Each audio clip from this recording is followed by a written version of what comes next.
Hello and welcome to Iridium Rock and Metal Reviews. And today we're going to carry on with the top 10 with friends. And I've got a special guest today, Darren O Sullivan. How you doing, mate?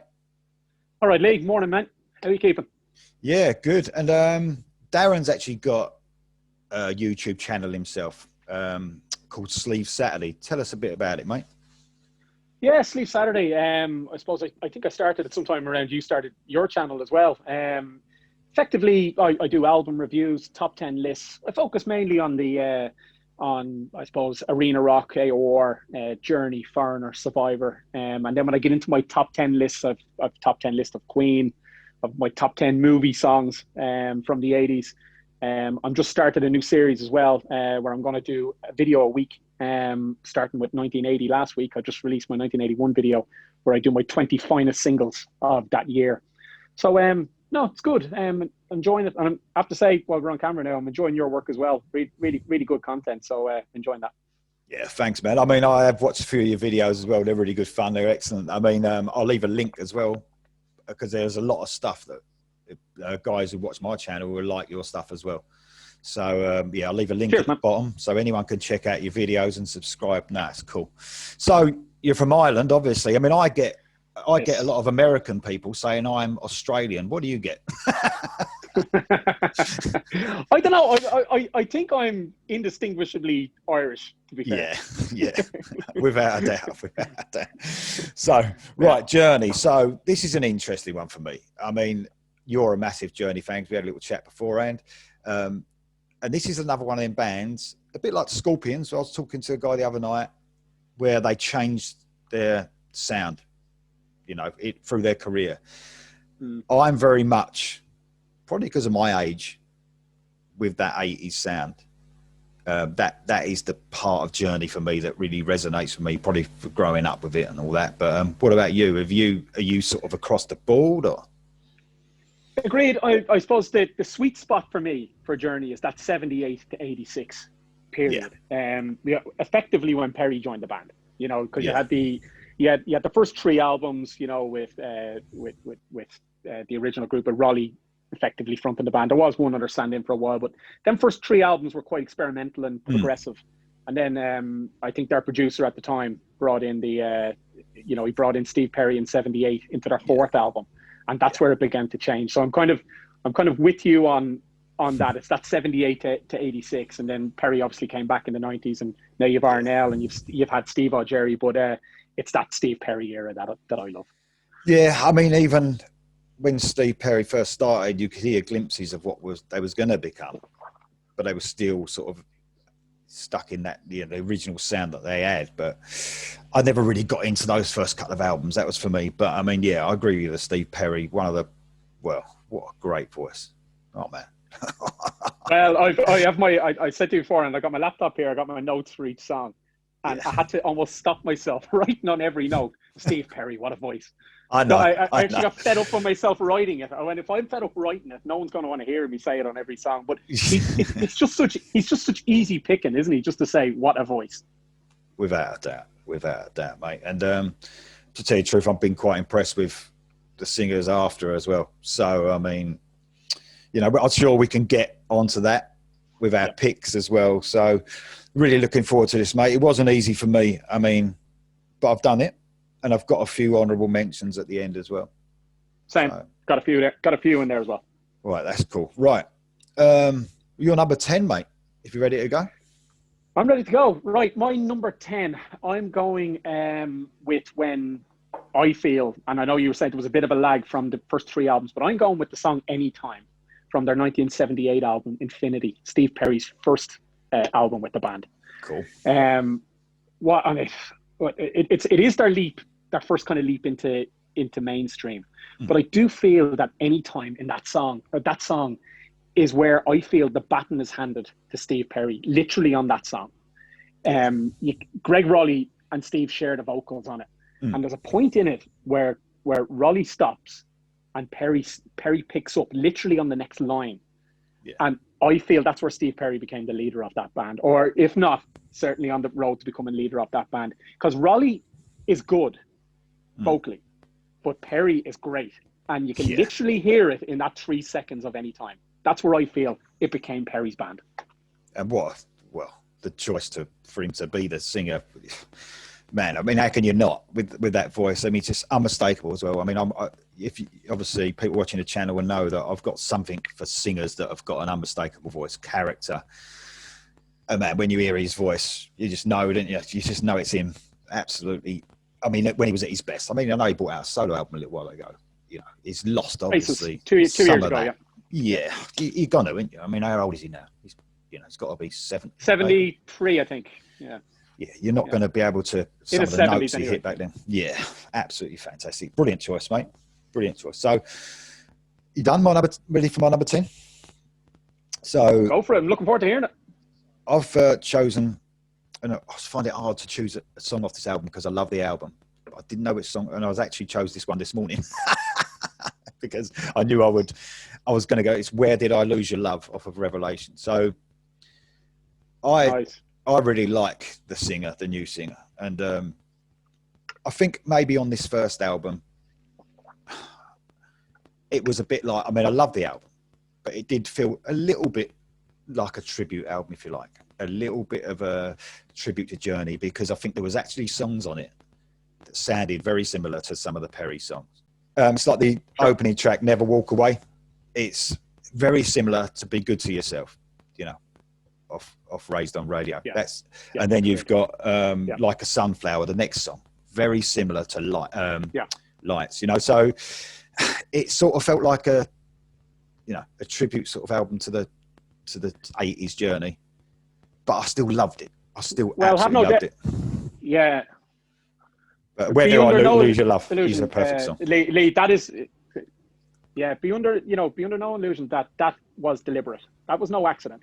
They'd come off the back of Jeff Scott solo, with the band, and I was trying to get back to basics. And back to basics is, a Perry sound-alike, effectively. Arnell's become his own thing over the years, but at that point, you're absolutely right. It's a great choice. Yeah. And I'm surprised you actually went with an Arnell song at number 10 first, but very, very good choice. But yeah, he made it his band a little bit later on, but yeah, you're right. At that point, it's an imitation act, a little bit. Yeah, it was a huge album for me when it first came out. It didn't leave my stereo for a long time, the Revelation album. I absolutely loved it, but like I said, I think I could have chosen any song off of that album. I just had to choose one, and listening to it this morning, that's the one that grabbed me out most of them. Well, mate, you're number 9.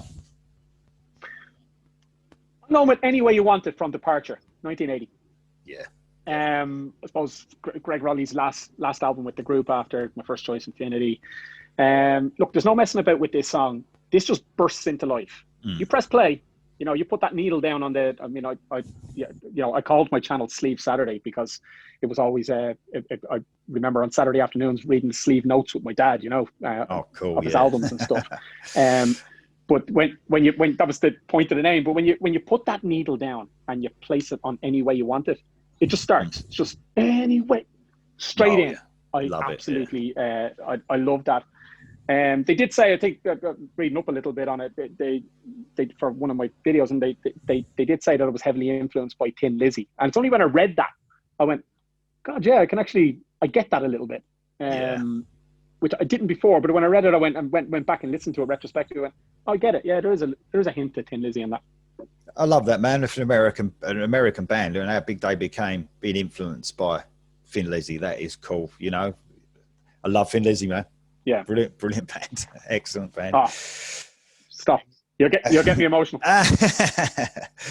Right, man, that's an excellent choice. Right, my number 9, and I'm going with another Arnel Pineda song, and that's "Resonate" off Eclipse. Wow. So, oh man, I first heard this, so obviously I loved the Revelation album. Then I heard a live version of this, and it was just someone with just a phone recording them in Vegas. I think this was like. It was like the leading up to the album coming out, and I heard this "Resonate" song. Oh, it's really brilliant, man. It's so like proper arena rock, like you're saying. It's it's just a huge chorus on it, and I love the album, man. I think it's an improvement on Revelation without a doubt. And I think you just mentioned earlier on, Pineda became sort of his own singer a little bit more. It wasn't totally like a Perry, clone. And I thought the album, even though I read that it sold 12 times less than Revelation, that album. And that's probably why that's probably why they've gone quiet again, because I mean they're probably going to have to come back. It's disappointed me actually, because I think it's head and shoulders above Revelation. I really do, the album. And it's just, fans just want it the way they want it, mate, don't they? You know? They do. It's like, you know, it's like anything. It's like, I've discussed Foreigner with you briefly as well. You know, Lou Gramm leaves, you know, Kelly Hansen comes in, people don't accept him. You know, this happens with replacement singers all the time. I think you're right, though. I think Arnell was a bit more comfortable in the role come 2011. Yeah. It's hard to believe that album was 2011. Oh, my God. He was a bit more comfortable in the role. He wasn't just a gun for hire anymore. He was his own man at that point. But no, very, very, very, very good choice. Really good choice. Yeah. Yeah. That's it, mate. You're number 8. My number 8. Last track on the album from Frontiers 1983, Rubicon. Big fan of that song. So the last track on an album, with any album, you know, once it gets to the last track, you could think of it just as a deep track, filler material. And in my head, Rubicon is just, it's not filler. It's absolute top track. When I was prepping for this call, I looked at it and I thought I could listen to Rubicon as just an instrumental. It's that kind of song. Take the vocals out of it, as great as they are. Rubicon, just put that on as an instrumental. Glorious. It's a great choice, mate. And like you said, that's my number 8. Sometimes last songs could be brilliant, can't they? Other times they could be awful. You know, it could be stuck on the end just as but yeah, it's a great choice. It's a great choice. Right, my number 8. And even though like I said, my 80s was the main period for me for Journey, I've gone with Lights off of Infinity, 1978. So I just think this has got such a cool sort of smooth sound to it. Perry's obviously soulful voice going over it, and it sometimes I'll talk about bands with certain songs transporting you. I talked about Scorpions the other day when they sang Holiday. They transport you. It feels like you are actually in that place, you know, abroad somewhere in some foreign country. They transport you, if you like. Not many bands can do that, and I think this sort of made me feel like that. You know, it made you feel like you're in his hometown as such. Really clever, brilliant song. Like lovely little picky stuff on the guitar and that, and that's my number 8, mate. I love it. Fabulous choice. What a song. I mean, Perry's vocals again. It's great. Anyway, I won't bore everyone, but yeah, we could talk about that all night. You're right. Absolutely. My number 7, I'm going Wheel in the Sky, from the same album, Infinity, 1978. The opening guitar on Wheel in the Sky, that opening riff. Almost southern, almost like a southern sort of guitar sound. Yeah, it's brilliant. Yeah, absolutely. And I think we were saying at the start, like that album was Journey's first dip toe into the mainstream, and that song was actually their first song to get onto the Hot 100, albeit it only reached in the 50s, but it was still their first song to get into it. And the only point I'd make about the song is, as great as the first 2 minutes is, it doesn't end well. I don't overly like the end of it. I don't overly like the sonics. I don't really overly like Perry's vocal of how the song ends. It ends a bit weird, but it's worth it for that first 2 minutes. So definitely my number 7, Wheel in the Sky. It's a great song, mate. It's an absolutely great song. I mean, I heard a live version of that. What was their live version? Was it Captured or something? Was it their live album? Just before they... Captured, Captured. And I think I heard it on there. It's a great version of it on there. They even sound... Some live albums sound better than the studio ones, and that was one of them. That was a brilliant album. Yeah. Right, was that recorded in Japan? Yeah. I think that was recorded in Japan, wasn't it? I think so. They were huge out there, weren't they? I think even at that time. So, well, mate, my number 7 is Still They Ride from Escape. Oh, I love this. I love Still. I mean, there's lots of sort of, obviously that Escape album's filled with like ballads, but they do ballads so well. Do you know what I mean? When you're talking Journey, some of their best songs are the slow songs. I think it was just a bit different than the others. Right. Obviously not as popular, a bit more of a deeper cut. I'm not sure. I think it seemed to be about bikers to me.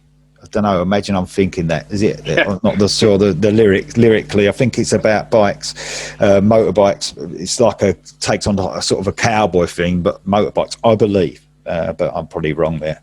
But I just love it. I mean, when they play piano over their ballads, I'm even not a huge piano person, but Journey just do it perfectly, don't they? Brilliant song, excellent. Whether it's Greg Raleigh or Jonathan, it's Greg Raleigh or Jonathan Cain, their keys are great. They are, mate. They are. That's my number 7. Your number 6. Great, really good choice. Really good choice. I'm going with "Be Good to Yourself," 1986, Raised on Radio. Yeah. And this is, I talked earlier a little bit on Lee about when Steve Perry, when he gets handed the baton and starts to become the leader of the band. In my opinion, that's where it started. Here's where he solidifies his grip on this group. He's after, you come into Raised on Radio. The lead single is "Be Good to Yourself." Not only does he break with the tradition of one word per album, Departure, Eclipse, but he goes and calls it Raised on Radio. We're calling it what I want to call it. He sacks Ross Valerie, he sacks Steve Smith, and he says, "This is mine." Now, I think "Be Good to Yourself," the reason I love it so much is because I don't overly love the Raised on Radio album. There's a few good songs in it, I'll Be All Right Without You and stuff, but it kind of went in more of a funkier, probably R&B direction, I would have thought, probably similar to what he'd done on his own. Remember, he had his Street Talk album a couple of years before that, his solo album. Here he's applying that to Journey, but I'm putting in "Be Good to Yourself" because I feel it's the only song on that album that could have been on Frontiers before it. It's just such a belting track. I adore it. You know what, man? I totally get that with what you're saying about the album. Even for me, I was disappointed when Raised on Radio came out. It was too, like you said, I didn't think about the funk side until you just said it. You're definitely right there, but also very poppy, wasn't it? It was a real pop album more than a rock album. I mean, there was one song on there. I think it was called, was it Positive Touch? Yeah. On that album. Yeah. Almost sounded like, man, it almost sounded like a blimmin' Positive Touch, yeah. It almost sounded like a Diana Ross song or something. It was real pop. And, I just don't think there was enough of Neil Schon on that album. It was just, I don't know, I think they went from their AOR sound in Escape and Frontiers to that. I don't know, it just wasn't for me. But I do like "Be Good to Yourself," though. That's a great track. Like you said, it's the standout track for me as well, without a doubt, on that album. It's a really good choice, mate. Well, just a little side note on it, Lee, without holding up too much. On that tour, they did bring in, and for that album, they did bring in Randy Jackson on bass, and they brought. So that's where the funkier kind of sound was coming from. And they brought him back into the lineup now. They've gone and sacked Valerie and Smith again this year. It was, it's becoming like a revolving door with them. But they brought in Narada Michael Walden and Randy. So it'll be interesting to see if they go down that Raised on Radio route again. With that. On that. But anyway, I really do want to hear some more stuff. I hope they're just not going for the live stuff. I hope it's just not for the audience. I really want to hear another album, but obviously, the direction I want them to go. But they're definitely not going to go Eclipse direction. Absolutely. I don't think they're going to go heavy again. But agreed, fully agreed. Right, my number 6 is a real. This is going to be a common one. I've got a feeling you might have this one because a lot of people were Journey fans in general, and that's "Faithfully" from Frontiers. Absolutely love "Faithfully," man. I mean, it was on my. I recently got married. You probably heard me talk about that on the station anyway. But on the 29th of August, and it was part of me in the wedding. We had it on the list, as we were signing the register and so forth. But absolutely love "Faithfully," man. It's got even a little. We spoke about a little southerny guitar earlier. It's even got a little sort of western type bit in that. Like there's a tiny little bit of guitar. Neil Schon plays a little bit of country on his guitar in that as well. Love the lyrics as well. I think it's a great song, and I don't want to bang on about Steve Perry, but man, what a voice on that. This is exactly what Journey can do, right? You talk a lot on your channel about metal and that kind of stuff. And as we talked before off air, I go hard rock, but I don't go beyond that much. I don't go to the metal territory. But this is what Journey can do.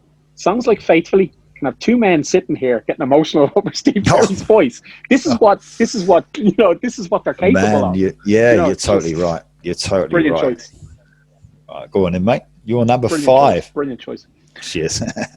My number 5, off Frontiers again. "Ask the Lonely." Well, let me be clear.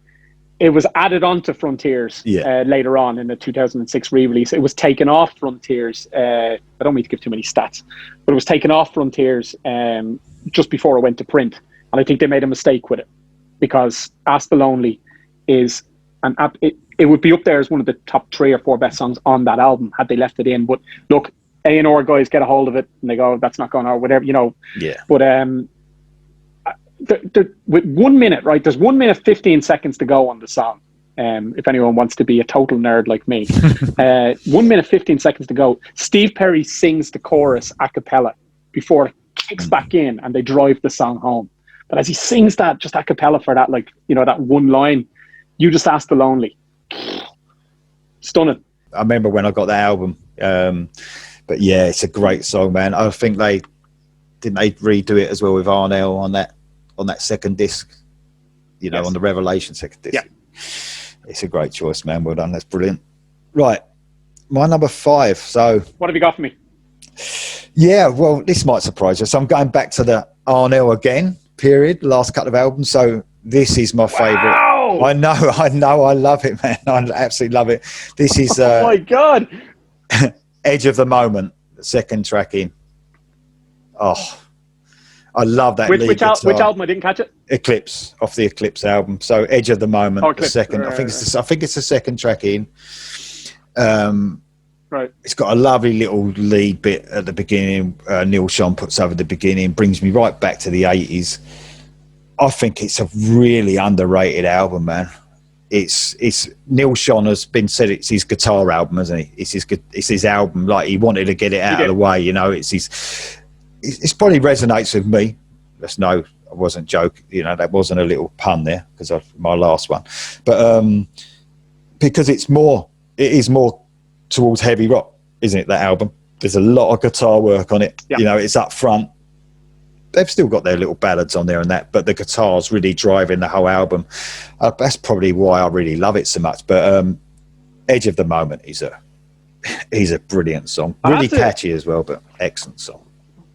I have to give it to you, Lee. I mean, you are proper respect. We're getting into the business end of this list here, and you've gone with another Arnell track.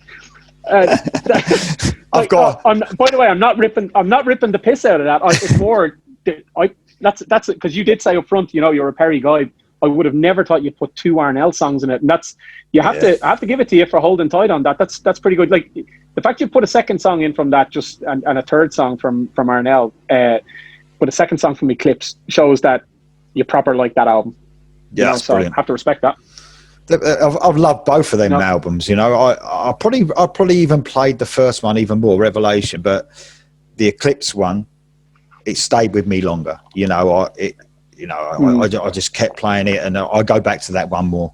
That's all. So, okay then, mate. I've got another surprise for you, by the way, later. So. Let me guess, it's going to be a Steve or Jerry song.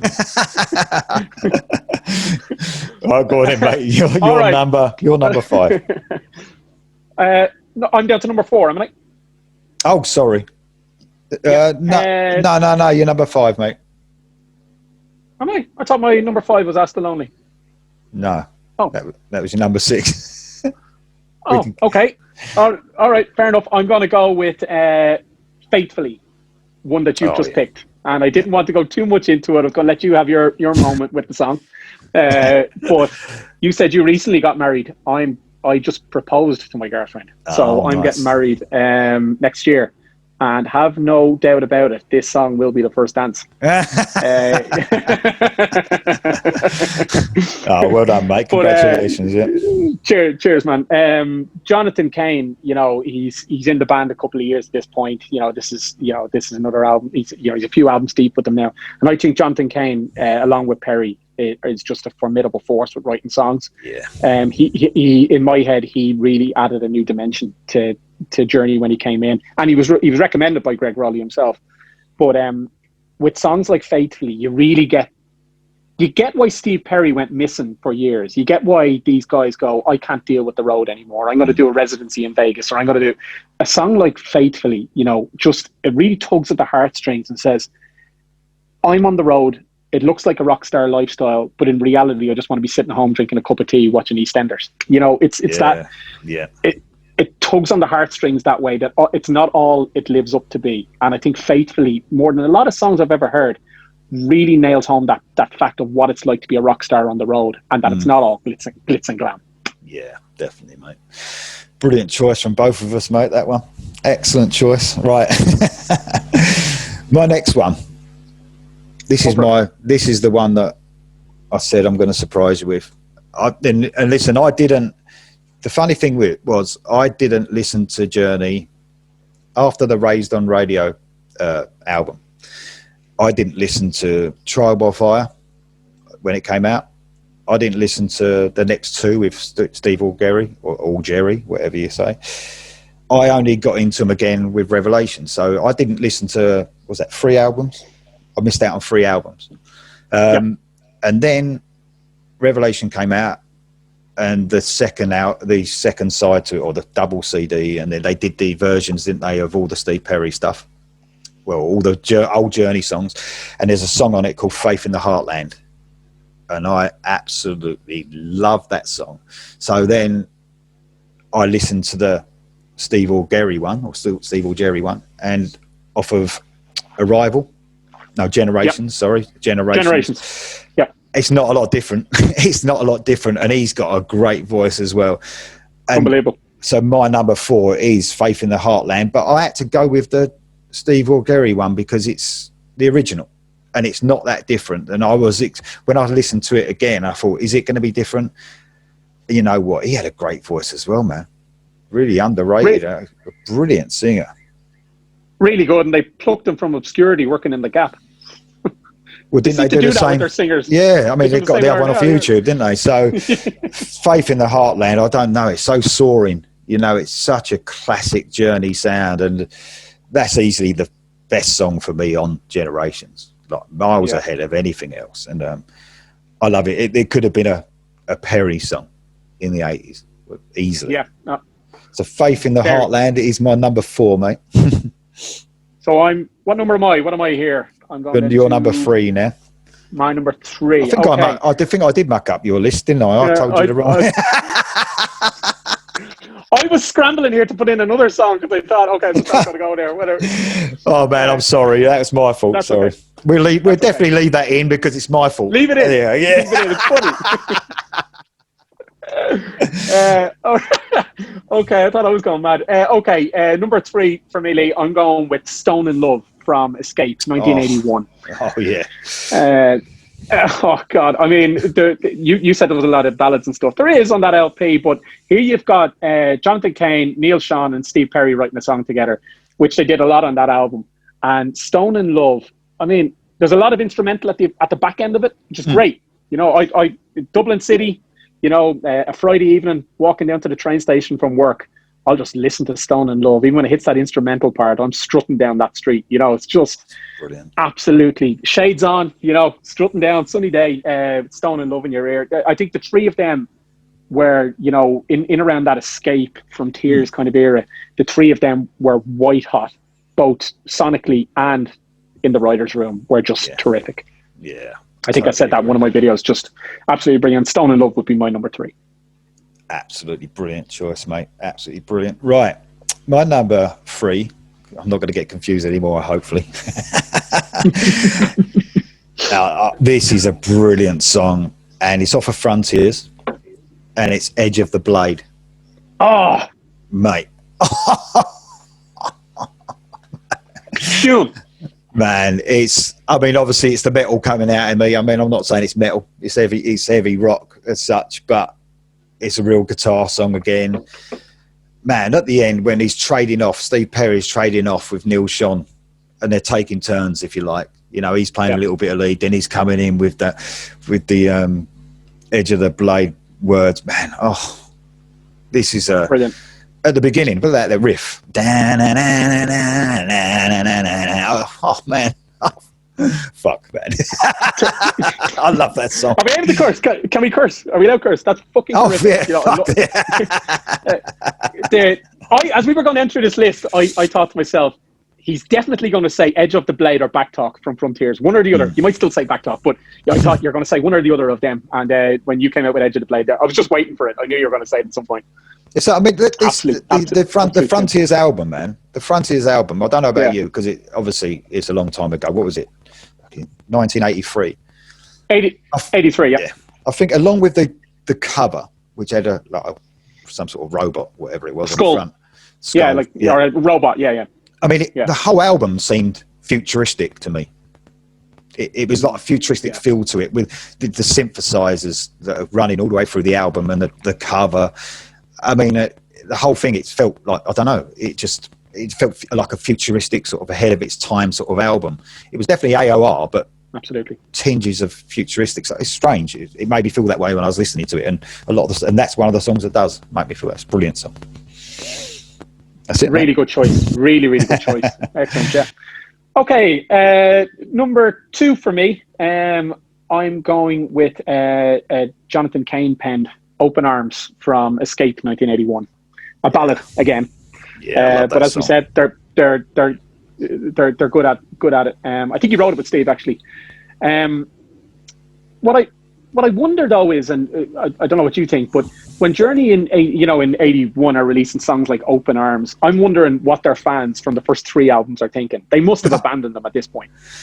Yeah, I mean, that first 3 albums, they must be. Well, as soon as they hear "Open Arms," they're out. They're gone. Yeah, that's the song. Definitely so melancholy in it. Even a little, so sweet, isn't it? That song. A bit too sugary for some people. I love it. I absolutely love it. But I know it's a bit too sugary for some people, but I think it's a brilliant song. I think it's brilliant. They do ballads. It's absolutely beautiful. Yeah, it is, mate. It is almost like a lullaby. There is a bit. Absolutely, there is a little bit in that song as it comes to an end, like what you said earlier on. You've got Perry and Sean just trading it out. John has his licks going on just at the end of it. You got Perry. It's almost like a battle, I feel, at the end of that song between Perry and Sean. It's a slugfest between the two of them. Who can win? Perry's voice, Sean's guitar, and that song at the end of it really, that's brilliant. Love it. Excellent choice, mate. Right, my number 2 is off the same album, and Mother Father. Oh, you almost look disappointed. Killing me. I'm not disappointed at all. Every time you put a song on and spoiler alert, Mother Father is not my number 1. But every time you put like a song like that or Edge of the Blade in, I get pissed off at myself because I want that on my list. No, I mean that's. I know we're going on about. Well, I don't want to. I'm worse than you about going on about Steve Perry, but I mean, this is an amazing song. I mean, I don't know if you caught there was a live video that came out with Arnel Pineda, and I think they went back to where he came from.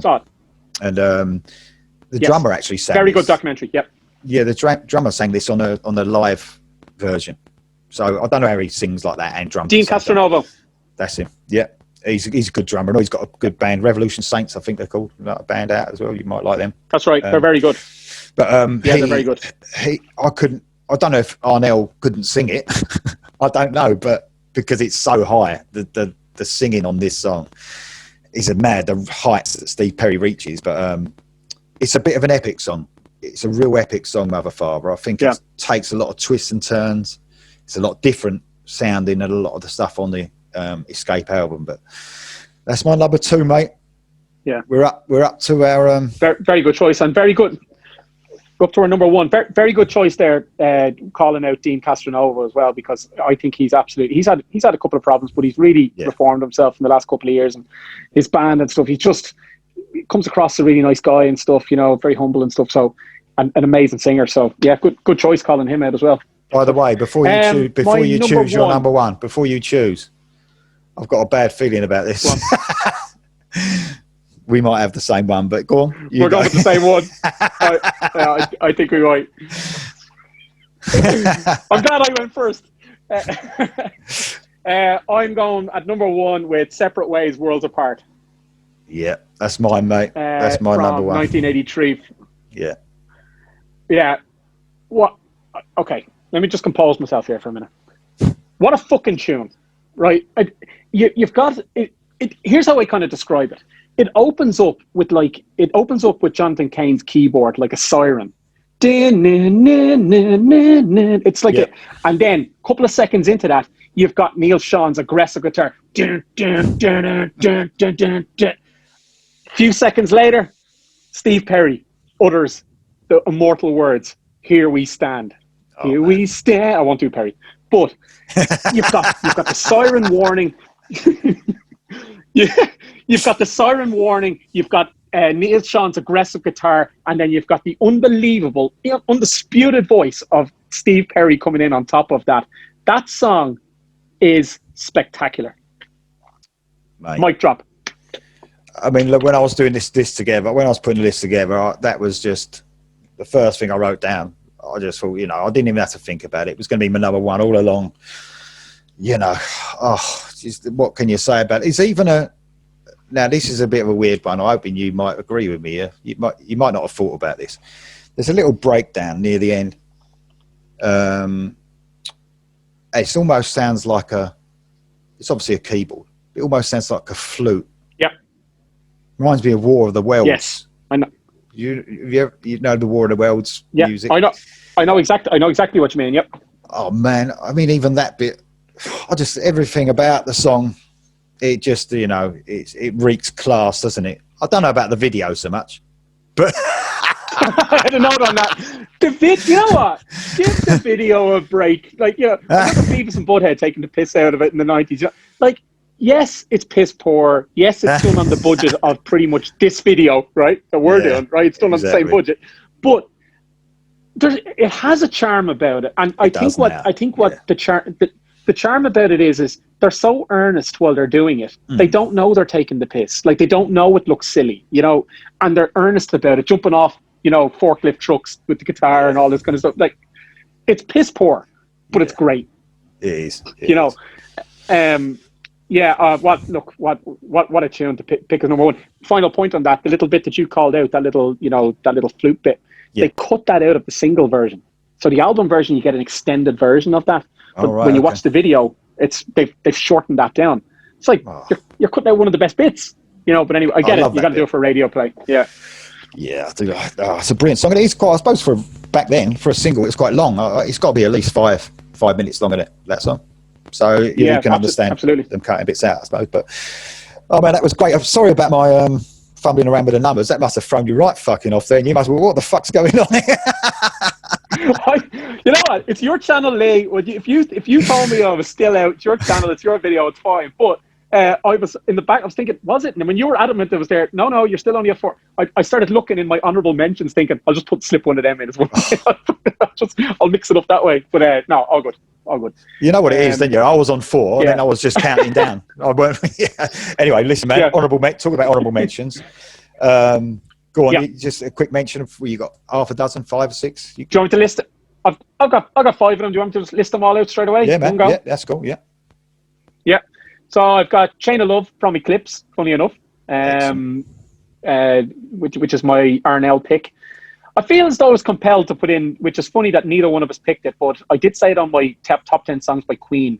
I didn't put in Bohemian Rhapsody, and I don't know where the lines blur between just generally not liking the song as much, or you're just so desensitized to it. So I didn't put in Don't Stop Believing, but I'm going to give it an honourable mention. I don't know if it hadn't been so overplayed.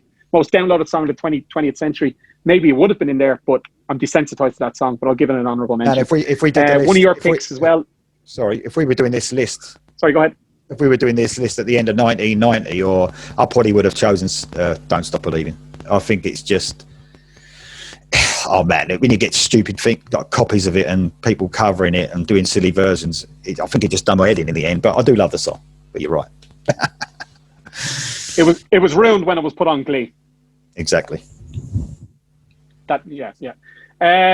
Third choice for me on the honourable mentions is one you picked yourself from the song Lights. I let you. You've done all the talking on that, so I won't go into it. 4 would be when Steve Perry came back in '96 for Trial by Fire, which is an album. If you started listening to it now, you'd still be listening to it in 24 hours. It's that long, too filled. But the song that I liked from it was nominated for Grammy, When You Love a Woman. From their return, really good song. And my final pick is from the Funky Raised on Radio, a song called I'll Be All Right Without You, which I thought was actually quite quite a cool kind of R&B sounding song, which was interesting to hear Journey do. So I'll Be All Right Without You is my fifth pick from Raised on Radio. And that's me. That's some great choices there. Brilliant. I've got Stone in Love, which you chose, from Escape. I've got Wheel in the Sky from Infinity. I've got Message of Love from Trial by Fire. Really like that song. Opens up the album.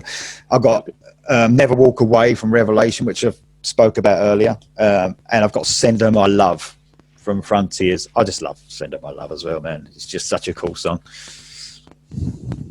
Great choice. Nearly went into my top 10, actually. That really good choice. Yeah. It was close for me as well. No, love that. I have to hand it to you. I have to give it to you. You've gone outside the box a little bit on this, whereas people will watch this and think, well, I've been straight down the middle pretty much on it, but you've a few surprises in there, so that's interesting. A couple that I haven't listened to and pretty much when I skipped over on the album, so I'll have to give them a listen. I think sometimes I do try to think a bit outside the box, but you want to stay true to your favourite songs as well. You can't just be outside the box for the sake of it and go, you know what, I just want to be different. You have actually got to love those songs. Do you know what I mean? And they are great songs. Agreed. But then again, when you're doing a top 10, I said this the other day, you know what I mean?